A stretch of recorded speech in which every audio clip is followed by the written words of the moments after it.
And hello and welcome to another episode of the Metabolic Balance ANZ Stories podcast. This is where we share real stories and insights to help you understand what metabolic balance is really all about and the transformations and experiences that both clients and practitioners have with metabolic balance. I'm Cherry Wills, and I'm delighted to say today we have a wonderful client of Metabolic Balance, Kirstin Wilson. She started her program 18 months ago, and she's going to share what her experience was. So, hello, Kirstin. Hello. Hi, Cherry. It's so nice to speak to you after all this time. I know it's lovely. It's lovely to catch up. So, can you, share what brought you to finding out about metabolic balance? I think initially, Cherry, I had done a program through the GP. I was looking to shift some weight after a fairly major surgery that I had in August 21, so 3 years ago. And I'd radically put on a lot of what we now know was water retention. Um, and Yeah, I had a series of events that had happened. I'd had a small TIA, which is like a mini stroke, but a phantom one. And so there's a series of events that was pretty life-changing, I guess, for me. And with this rapid amount of excess body fluid and weight that I'd put on, something really needed to change and change very quickly. So I was really lucky that I was out networking and had spoken to this beautiful lady called Michelle, who had just gone through metabolic balance herself. She's a registered nurse, and she told me about this amazing experience that she'd had post post hysterectomy herself, and maybe it was something that I could look at. And yeah, I got an introduction to you, and I guess that's where it all began. Yeah, I do remember us having a bit of a chat early in those early days. And can you just share how old you are, actually, Kirsten? Yeah, of course. I've just turned 49. So you had a mild TIA in when you were 46, is that right? That's really, big. I mean, that's quite terrifying as well, isn't it? Yeah, it was. If I relived that experience, it was really quick, but at the same time, what happened afterwards was it felt like a really long journey and a long process after that. Yeah, yeah. And you've got a daughter, haven't you? A young daughter? I have got a young daughter, and she was involved in that experience at the time. I was actually on the couch, just laying and watching TV, relaxing with her, and she'd moved away, and then I felt what the doctors have now said was the TIA, and somehow managed to pick up the remote and throw the remote, and it hit the wall, and she came running to see me, and she witnessed that I couldn't talk to her. I was trying to talk and trying to explain to her what I thought was going on. So, it was a pretty traumatic experience for both of us. Um, and since MV, it's really brought us a lot closer. Yeah. So, was there a lot of stress happening at that time as well? I mean, it was I'm just intrigued as to what brought this on. Was this, yeah, stress and just poor diet at that time? Yeah, absolutely. Absolutely. So I remember I remember reaching out to you and saying to you, I'd heard these amazing things about metabolic balance, and I guess I really wanted to hear it directly from you. And it's not like me to go straight to the person at the top. And yeah, I really needed to hear what it really was that could rapidly change the things that I had been experiencing, some really strange post-traumatic eye twitching, and I'd had a lot of, yeah, and a lot of inflammation in my hand, carpal tunnel as well. Um, so there were other things after that event, that I still really needed to change. I had a lot of uh, hip pain as well. And there was a lot of, it was like a really dull kind of, it never went away. It was always there. At night time, I really suffered trying to sleep because the hip pain was consistent. Mm, mm. And what was the weight gain like then for you over that period as well? So I was almost unrecognizable for people that knew me. And it was like I was almost blown up like a balloon, I guess you could say. I'm fairly short and I'm 5'4", and I was about 86.5 kilos. And that was huge for me. I haven't been a petite person per se, but I have a fairly small waist, and you couldn't even see my waist, let alone, how else my body was presenting. And my face was really like, it was round, like ballooned round. And my face was very, very, very puffy. So you could tell just by looking at me, for those that knew me, that something really wasn't right. And it doesn't feel like you, does it? I think that's the thing that often people may relate to when you just don't feel like you anymore. It's Mm, not who you're kind of supposed to be in so many ways, or you were the person you used to be. yeah, absolutely. I was presenting as someone very different. I was presenting as someone that I didn't know who I was. Mm. So, what was it that really triggered you to saying, yes, I'm going to go for metabolic balance now? I think after having a conversation with you, Cherry, and then we actually explored who locally could really help me, because it was very important to me that if I was going to have, a 4 month long process initially, I guess, that I could find a, a practitioner that was local, um, that lived nearby, and we discussed, who might be best suited to what was going on with me, and also who could help me with the MB program itself. So I think from there, that was the most crucial thing. And that they were very open to exploring what was actually happening to me also medically as well. So I really wanted to ensure that I had someone that really understood what I was going through. So, you started metabolic balance. What was the first couple of things that you noticed? I mean, how did it pan out? What was your experience? I think initially the first thing getting it started was probably a real eye opener. It just happened to be the weekend I started was also my mum's 70th birthday. And I mean, what a time to start celebrations, cake, getting, together with family, celebrating. And it was almost like I was celebrating myself selfishly, that I was about to start on something really big. And it really was about celebrating my mum's my mum's birthday weekend. It was, like I said, a little bit selfishly about myself. So I think the big hurdle in the beginning was just understanding how to map out my meals and how to portion my meals. That was a really big challenge initially for me. Um, but once I had a couple of weeks into the experience, I really felt quite at ease. I think initially, it was a little bit of a shock, but once you get the hang of doing these things, it just flows really well. I think what you're really describing there is of just a learning curve, isn't it? You learn it. When you're learning anything, it's a bit messy. It's a bit, oh, am I doing this right? Uh, But then as soon as you've kind of learned the skill, well, you've learned it and you can do it without much problem. Yeah, absolutely. And I think just having the encouragement from family and friends really helps you to feel really encouraged to keep going and doing what you're doing as well. And when people started making comments so early in my experiences starting with MB, it was a really good way for me to feel even more energized, because it was rapidly changing a lot of things for me physically and also mentally as well. And I mean, your daughter was really encouraging, wasn't she? Yeah, she was. It was fantastic for her to really helped me also construct some of the meals. So it was a really great experience for us to spend time in the kitchen together, more time than we normally, would have.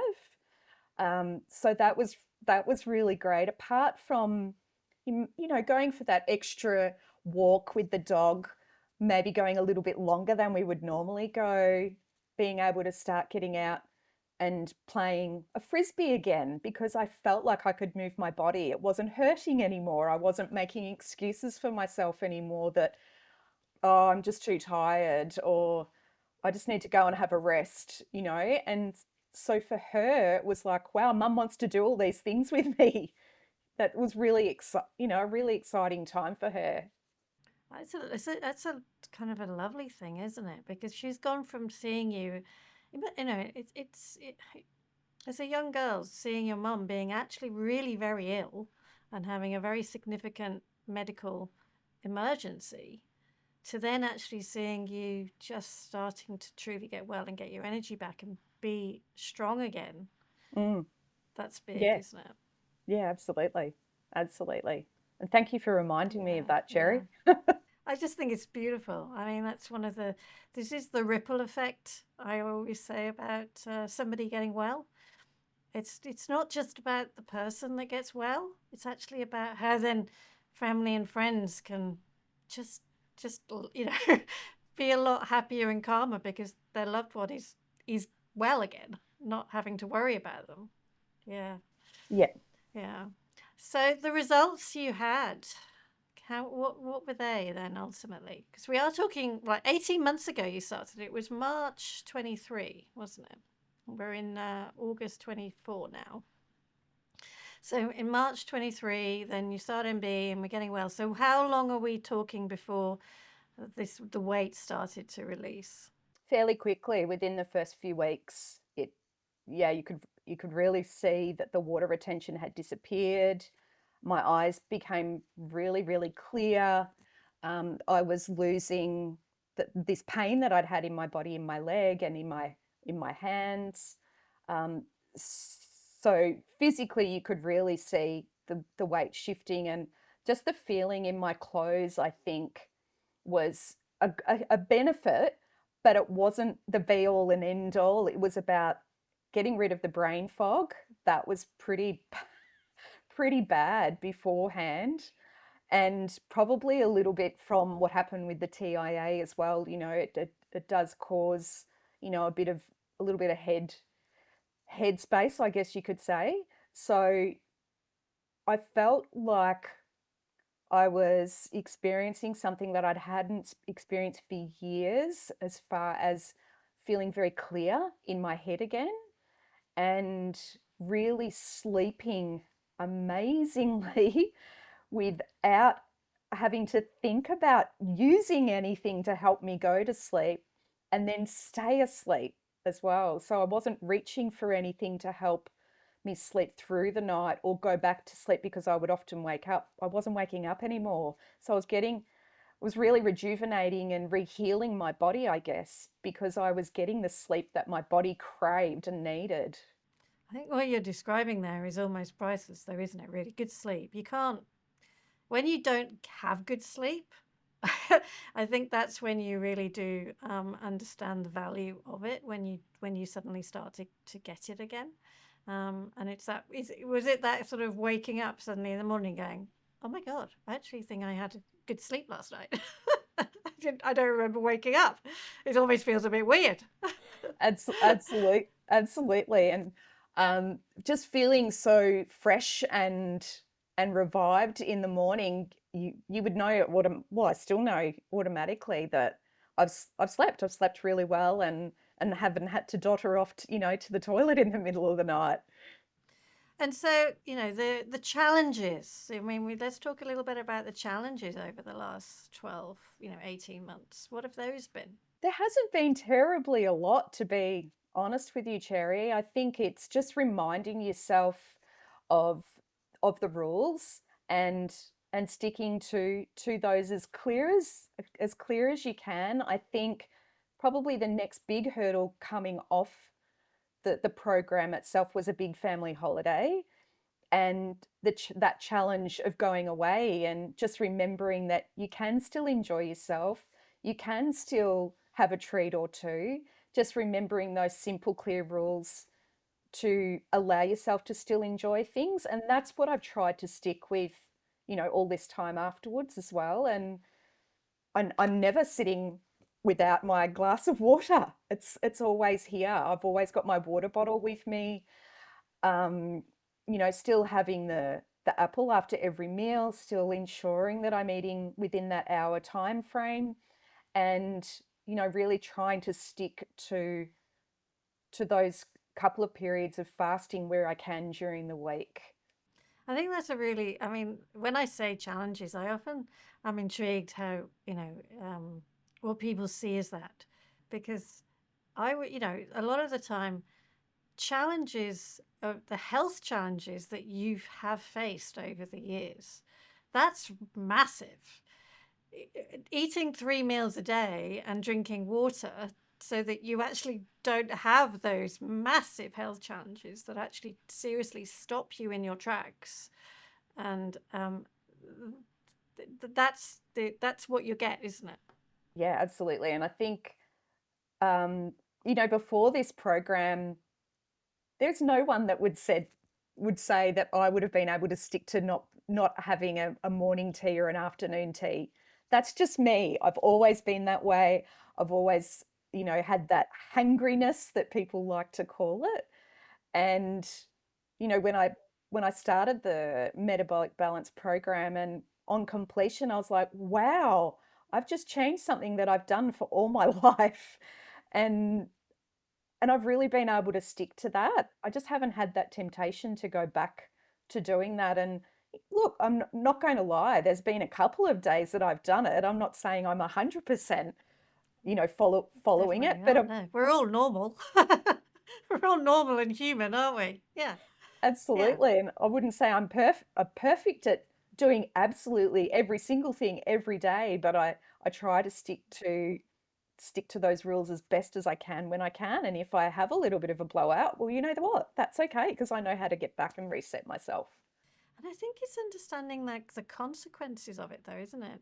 Because I know that there are people listening who'll think, "Oh no, I couldn't not snack or have morning tea or, that kind of thing." But actually, it's recognizing, well, what are you putting up with right now? What is your health? What are you putting up with as a symptom or a problem, or just how you're feeling? And is it worth really looking at doing something different so that you don't have to put up with that anymore? And you're kind of a testament to actually saying you're surprised that you were able to change things, and that's what people around you have said. They were surprised you could change it, but you did, and you got the health benefits because of it. Absolutely. And I think people will surprise themselves as well. And that's, another bonus of really taking this on, because it's not as hard as you think. And once you begin, you honestly, you just won't look back. If you would share, how much weight did you lose? So over the 4 months, it was 16 and a half kilos in total, if you're putting it into kilograms, which is a lot. And I think, like I said, for me, it wasn't about the weight, but obviously that changes other things within yourself as well. It does. It changes the whole health of the body. Absolutely. And I think the big thing for me was the changing in the clothes, Cherry. And I actually had a lot of clothes in my wardrobe that I used to wear, and that I love and I still love. And I didn't have to throw them out. Those things we always keep and we say, one day I'm going to get back into that. One day I'm going to wear that again. And I was able to get those things out and fall in love with them again. Mm. That's just the fun bit, isn't it? That's fun. It's having fun with your clothes and how you're feeling and all the rest of it. And so now, where are you at now? Have you put the weight back on? I mean, I want to be real. Let's have you put the weight back on, or have you really kept that off? Have you stabilized into a nice, happy place? I've definitely stabilized into a happy place. There's about 4 kilos approximately that I've put back on, which in the grand scheme of things, from my understanding, that's quite amazing. Um, and I've plateaued and I haven't changed at all, but I deliberately ensured that I went back to my MB practitioner every 3 to 4 months and self-checked and just made sure that I have also got someone to help me keep myself accountable as well and ensure that what I could see and what I could feel was also reflecting in, you know, um, on the other side of speaking to the practitioner and ensuring that medically I was on the right track as well. It's about finding that really nice, happy balance. When you move into that maintenance where you're really bringing all the things you know into play and having a very happy life. You know, you're doing the celebrations and you're doing the holidays, but then you know how to manage that so that you stay well, you know, and if and you can always rebalance. You know, you've really hit the nail on the head there. It is just about understanding how you can reset if you need to. And it's not always required, but every now and then you may just have that extra challenging weekend or extra challenging holiday period that you've indulged just a little bit more than you normally would, and then that's okay because you've got the tools and you know how to go back to feeling really good and well. I mean, I was talking to a client earlier this week. Um, it's interesting, you know, in today's world, every sort of social interaction we have typically involves food and drink. I mean, like every party, every celebration, every kind of even just catch up with a business colleague or a work, you know, a friend or whatever, typically involves something to eat and drink. But would you? So my point of view of looking at this is always you manage all of this exactly as you want to. It doesn't have to involve indulging in a lot of processed foods just to catch up with somebody. And when you realize that, you know, you can navigate events just doing it exactly what works well for you. You can choose what you eat at any time, actually. You can ask for a little, you know, a different meal, or you can request for things to be a bit different. Would you say that's a knowledge and a skill that you have learned over the last 12 months or so, how to navigate through these kind of things? Absolutely. I think beforehand, I've not thought about those things at all. For sure, actually, I can say that I would not have thought about those things. But now I'm more mindful, and when I do catch up with my girlfriends, we maybe always, we schedule a walk afterwards. I've got this beautiful friendship with some girls that I lived abroad with many years ago, and we go for a hike somewhere after we've had a nice meal. And so it's those smart choices that you can make that really help balance things out, and just making sure that I'm more mindful about perhaps not necessarily where you go to eat, but how much of that are you putting in your mouth? Can you choose a couple of things on the menu that maybe are a little bit smarter and not having to finish your plate? A lot of us have been brought up that you have to finish everything on your plate. So It's, it's it's those your things. choice, isn't it? It's your choice. And choosing to always feel well afterwards. I think it's a, you know, like the strange world that we do live in our society, that it's kind of like you have a fun event, but actually you feel genuinely ill afterwards. So you've got to have a week's recovery. I mean, like, I don't have time for that. I mean, I want to enjoy events and I want to have fun with people and enjoy that whole experience. But equally, I don't want to have to recover because of Yeah, it. absolutely. It's a bit of a straight, yeah. So I know that you talk about MV quite a bit with friends and people that you come across. What do you say to them? Most people are coming to me and they're asking me or commenting on, wow, you look great still. I think some people are a little bit shocked that I still look almost exactly the same as, when I finished MB. It's kind of like, oh, how did she manage to stay this way? So those conversations are reaffirming for me that, I definitely made the right choice. I know that I did. I don't have to have them tell me that. But when they make comments like that, it's like it just, yeah, it feels really great inside.